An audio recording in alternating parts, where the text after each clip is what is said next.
नमस्कार, मी सी ए रोहन रमाकांत पिंगळे. माझ्या सी ए रोहन पिंगळे या यूट्यूब चॅनलवर आपल्या सर्वांचं मनपूर्वक स्वागत. सुप्रभातम. सुरुवात करूया आपल्या मेडिटेशन व्हिडिओ डे 52ला. हाताच्या मुद्रा अशा, डोळे बंद करायचे आहेत, सरळ ताठ बसायचं आहे, पाठीचा कणा एकदम सरळ, चेहऱ्यावरती स्मित हास्य आणि सर्वात प्रथम आपल्या आईवडिलांना वंदन करायचं आहे, नमस्कार करायचा आहे आणि त्यांना धन्यवाद द्यायचे आहेत. आम्हाला जन्म दिल्यापासून आज तागायत आमच्यासाठी तुम्ही जे काही केलं, जे काही करत आहात आणि पुढेही जे काही करणार आहात त्यासाठी मनापासून धन्यवाद धन्यवाद धन्यवाद. Thank you so much. आता आपल्या गुरूंना, गुरुबंधूंना वंदन करायचं आहे, नमस्कार करायचं आहे आणि त्यांना धन्यवाद द्यायचे आहेत. आम्हाला तुम्ही जे काही शिकवलं, जे काही शिकवत आहात आणि पुढेही जे काही शिकवणार आहात त्यासाठी मनापासून धन्यवाद धन्यवाद धन्यवाद. Thank you so much. धरणी माता, आकाश, अग्नी, वारा, पाणी आणि निसर्गातील प्रत्येक गोष्टीला मनापासून धन्यवाद धन्यवाद धन्यवाद. Thank you so much. आम्हाला मिळत असलेल्या 2 वेळेच्या पोटभर अन्नासाठी आणि त्या प्रक्रियेमध्ये असलेल्या सर्वांना मनापासून धन्यवाद धन्यवाद धन्यवाद. Thank you so much. माझ्यामध्ये सतत सकारात्मक ऊर्जा येत आहे, सकारात्मक विचारही येत आहेत. मी खूप आनंदी आहे, खूप सुखी आहे, निरोगी आहे. मी सर्वांना सन्मानाने वागवतो. मी यशस्वी आहे, मी आनंदी आहे आणि यामध्ये मला पूर्ण युनिवर्स मदत करत आहे आणि त्यासाठी या पूर्ण युनिवर्सचे मनापासून धन्यवाद धन्यवाद धन्यवाद. Thank you so much. मी सर्वांना सकारात्मक ऊर्जा, विचार, आनंद, सुख वाटत आहे आणि यामध्ये मला पूर्ण युनिवर्स मदत करत आहे. Thank you so much. धन्यवाद धन्यवाद धन्यवाद. आणि आता आपण अनुलोम विलोम करणार आहोत. सुरुवात करूया. अनुलोम विलोम. एका नाकपुडीने श्वास आत घ्यायचा आहे आणि हळूच दुसऱ्या नाकपुडीने श्वास सोडायचा आहे. एकदम सावकाश करायचं आहे, काही घाई नाही.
आणि आता आपण गणपती स्तोत्र म्हणूया. श्री गणपती स्तोत्र. साष्टांग नमन हे माझे गौरी पुत्रा विनायका, भक्तीने स्मरता नित्य आयु कामार्थ साधती.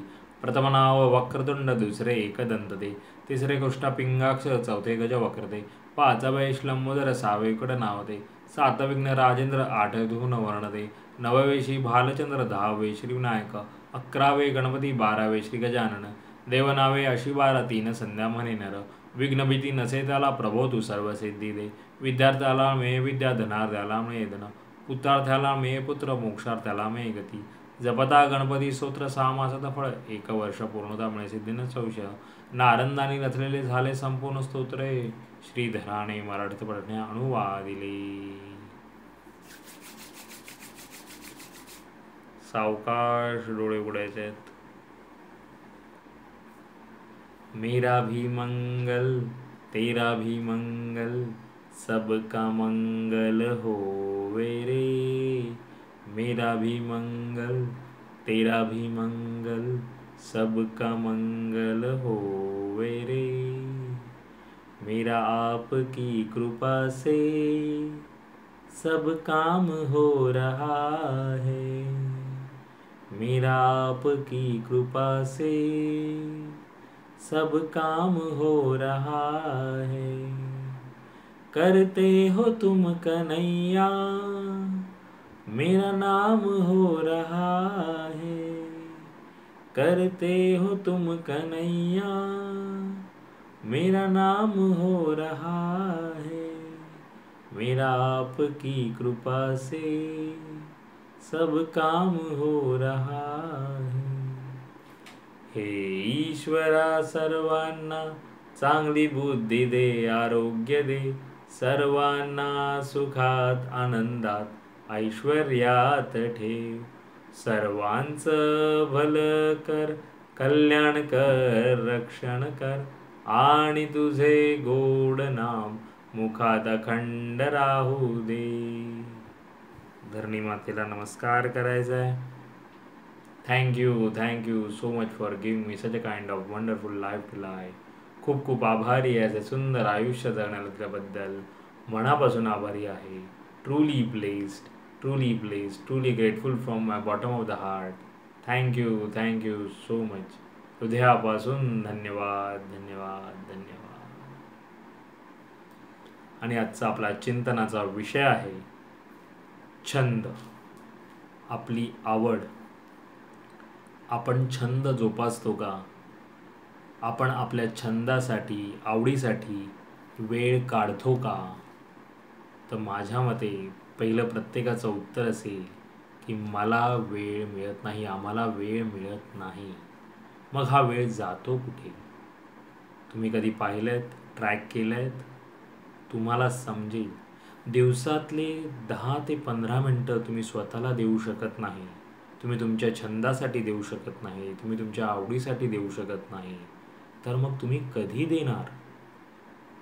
हे वेळेचं चक्र किंवा हे जे एक्सक्युजेस आहेत, हे कारणं देण्याचं चक्र ना असंच चालू राहत राहील आणि तुम्ही तुमच्या छंदाला, आवडीला वेळ देऊ शकणार नाही.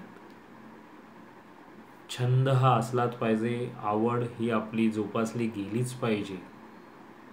त्याच्याने आपली प्रोडक्टिव्हिटी वाढते.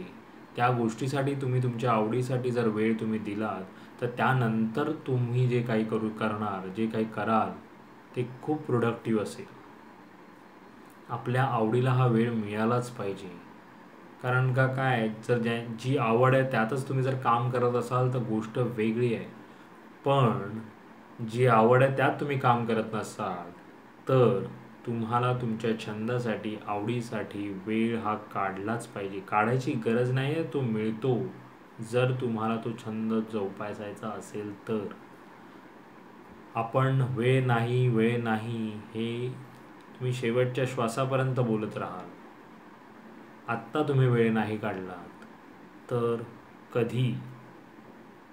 छंद जोपासा, आवड जोपासा, तुमच्या आवडीला वेळ द्या.